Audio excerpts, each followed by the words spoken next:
반갑습니다. 권영민 인문학연구소 권영민 소장입니다. 인공지능 시대는 인문학이 경쟁력입니다. 역경은 없던 능력도 만들어낸다. 그러므로 하늘이 장차 큰 임무를 어떤 사람에게 내리려 할 때는 반드시 먼저 그의 마음을 괴롭게 하고 그의 근골을 힘들게 하며 그의 몸을 굶주리게 하고 그의 몸을 곤궁하게 하며 어떤 일을 행함에 그가 하는 바를 뜻대로 되지 않게 어지럽힌다. 이것은 그의 마음을 분발시키고 성질을 참을성 있게 해 그가 할 수 없었던 일을 해낼 수 있게 도와주기 위한 것이다. 맹자 고자장구 하편. 첫째, 역경 속에서 발견한 새로운 가능성. 루이 브라유의 점자. 나는 삶에 아무런 빛이 없었지만 그것이 내 열정과 비전을 꺾지는 못했다. 루이 브라유. 루이 브라유는 3살 때 불의의 사고로 시력을 잃었습니다. 그 어린 나이에 세상이 갑자기 어둠으로 변한 것은 충격적이었을 겁니다. 하지만 브라유는 그 어둠 속에 갇히지 않았습니다. 그는 이 시련을 단순한 불행으로 받아들이기보다는 그것을 극복하고 새로운 길을 찾아 나섰습니다. 많은 사람들이 장애로 인해 좌절할 수 있는 상황에서 그는 내가 세상을 다르게 볼 수 있다면 다른 사람들도 그럴 수 있을 것이라고 생각했습니다. 당시 시각장애인들에게는 교육의 기회가 거의 없었습니다. 읽고 쓰는 것은 그들에게 불가능에 가까운 일이었죠. 하지만 브라유는 포기하지 않았습니다. 그는 프랑스군에서 사용하던 야간 문자를 접하게 되는데 이 문자는 손가락으로 느낄 수 있는 점들로 구성된 체계였습니다. 이 방식은 흥미로웠지만 여전히 복잡하고 실용적이지 않았습니다. 그러나 그 점에서 브라유는 가능성을 보았고 자신만의 방법을 찾아냈습니다. 그는 불가능해 보였던 꿈을 실현하기 위해 끊임없이 연구했습니다. 브라유는 자신의 손끝 감각에 집중하며 수없이 많은 실험을 반복했습니다. 매일매일 작은 점들을 만지며 그것이 어떻게 알파벳과 단어로 바뀔 수 있을지 고민했습니다. 그리고 15살의 나이에 드디어 그는 오늘날 우리가 알고 있는 점자 체계를 완성했습니다. 이 점자 체계는 시각장애인들이 책을 읽고 세상과 소통하는 데 획기적인 변화를 가져다 주었습니다. 브라유의 발명은 그의 고통에서 시작되었습니다. 만약 그가 시력을 잃지 않았다면 그는 아마 평범한 삶을 살았을지도 모릅니다. 그러나 역경은 그에게 새로운 능력을 발견하게 했고 이를 통해 그는 수많은 사람들의 삶을 변화시켰습니다. 오늘날 브라유의 점자는 전 세계적으로 사용되며 많은 시각장애인들이 글을 읽고 교육을 받을 수 있게 하는 중요한 수단이 되었습니다. 브라유의 이야기는 단순한 성공담을 넘어섭니다. 그것은 역경이 단순히 고통을 주는 것이 아니라 우리가 새로운 능력을 발견하고 성장할 수 있는 기회를 제공한다는 것을 보여줍니다. 누군가에게 역경은 한계가 아니라 그 속에서 잠재된 능력을 발휘하는 기회가 됩니다. 맹자의 역경에 대한 통찰, 고난을 통해 단련되는 인간. 맹자는 인생의 역경을 단순한 고통이나 불행으로 여기지 않았습니다. 그는 역경을 인간이 성장하고 성숙하는 필수적인 과정으로 보았습니다. 맹자 고자장구 하편에서 하늘이 장차 큰 임무를 어떤 사람에게 내리려 할 때는 반드시 먼저 그의 마음을 괴롭게 하고 그의 근골을 힘들게 하며 그의 몸을 굶주리게 하고 그의 몸을 곤궁하게 하며 어떤 일을 행함에 그가 하는 바를 뜻대로 되지 않게 어지럽힌다라고 말했습니다. 여기서 맹자는 역경이 단순히 시련을 넘어 인간을 단련시키고 더 큰 임무를 수행할 준비를 시킨다고 설명합니다. 맹자는 이러한 생각을 통해 인간이 시련을 통해 더 강해질 수 있다고 보았습니다. 그에게 역경은 단순히 불행한 사건들이 아니라 인간이 자신도 몰랐던 잠재력을 발견하고 이를 통해 성장을 이뤄낼 수 있는 중요한 기회였습니다.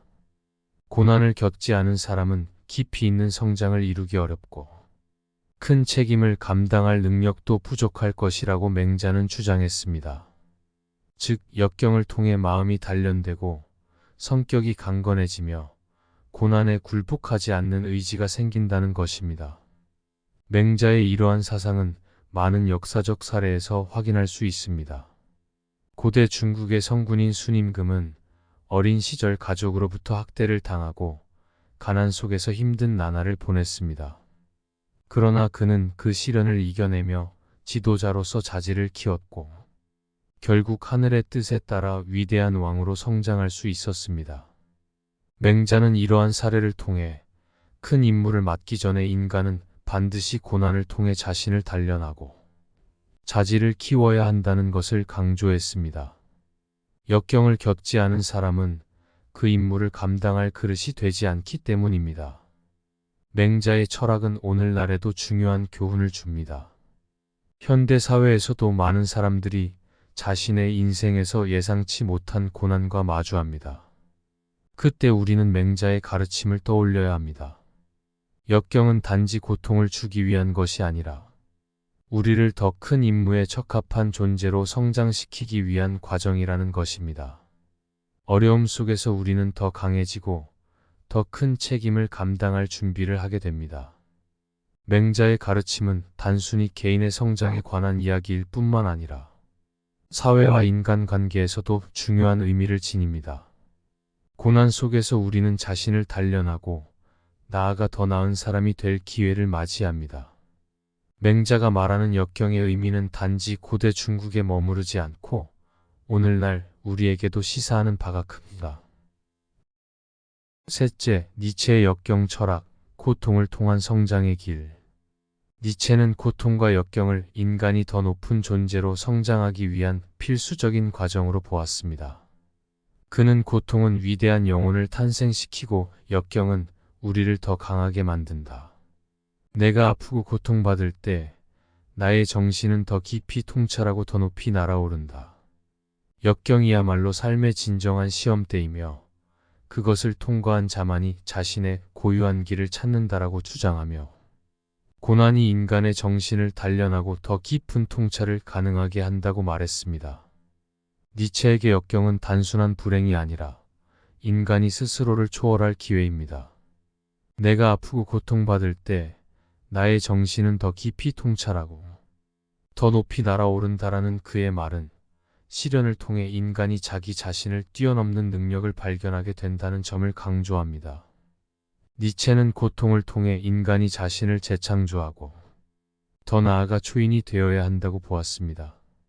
초인은 고난을 회피하지 않고 오히려 그 고통을 통해 더욱 강해지는 사람입니다. 그는 고통 속에서만 인간이 진정한 자신을 발견할 수 있으며 더 큰 존재로 나아갈 수 있다고 믿었습니다. 역경이야말로 삶의 진정한 시험대이며 그것을 통과한 자만이 자신의 고유한 길을 찾는다는 그의 말처럼 니체는 고통을 통해 인간이 자신의 길을 찾고 더 높은 차원으로 나아간다고 보았습니다. 니체의 철학은 고난을 능동적으로 받아들이는 태도를 강조합니다. 인간은 고난을 피하려 하지 말고 그 속에서 자신을 시험하고 강하게 만들어야 한다는 것입니다. 이러한 점에서 니체는 고통을 성장의 도구로 삼으라고 주장했습니다.